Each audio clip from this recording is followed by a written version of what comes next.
Det, man talte allermest om i 2013, da den nye offentlighedslov skulle vedtages, var, at den skulle skabe et fortroligt rum. Vi har brug for et fortroligt rum, sagde politikerne. Det vil sige en mulighed for, at ministre i fortrolighed kunne mødes og drøfte kommende politiske initiativer, uden at journalister som mig straks fik indsigt i de e-mails og notater og dokumenter, som politikere og embedsmænd måtte udveksle i den sammenhæng. Og ja, så er der alle sms'erne. Derfor skulle den nye offentlighedslov, og særligt den nye paragraf 24, ministerbetjeningsparagrafen, etablere et fortroligt rum. Men var det nødvendigt? Havde man ikke masser af fortroligt rum i den gamle offentlighedslov fra 1985? Lad os lige undersøge det, for der er noget, der undrer mig her.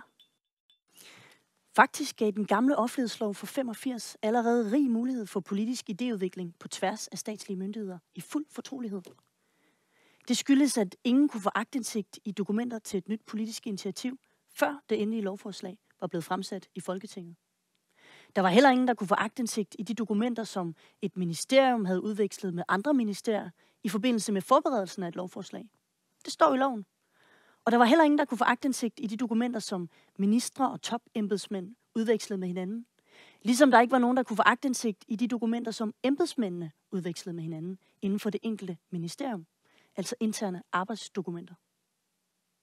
Og hvis ingen af de her eksempler, jeg lige har nævnt, kunne anvendes som grund til at give afslag på begæring om aktindsigt, så kunne man altid prøve at anvende den såkaldte generalklausul, som var til for at beskytte væsentlige hensyn til offentlige interesser.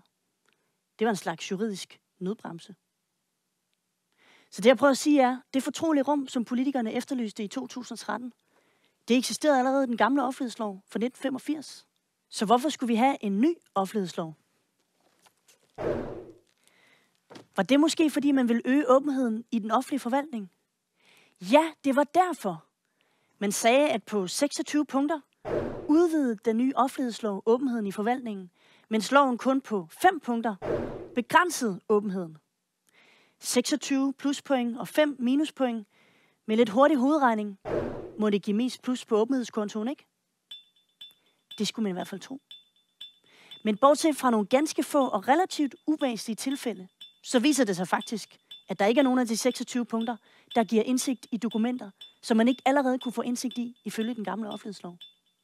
Det viser sig oven i købet, at flere af de 26 pluspunkter endda begrænser mulighederne for aktindsigt i den nye offentlighedslov. Og så er det jo nærliggende at spørge, hvad skulle den nye offentlighedslov egentlig til for?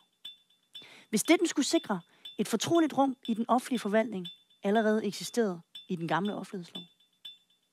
Hvorfor skulle offentlighedsloven overhovedet laves om?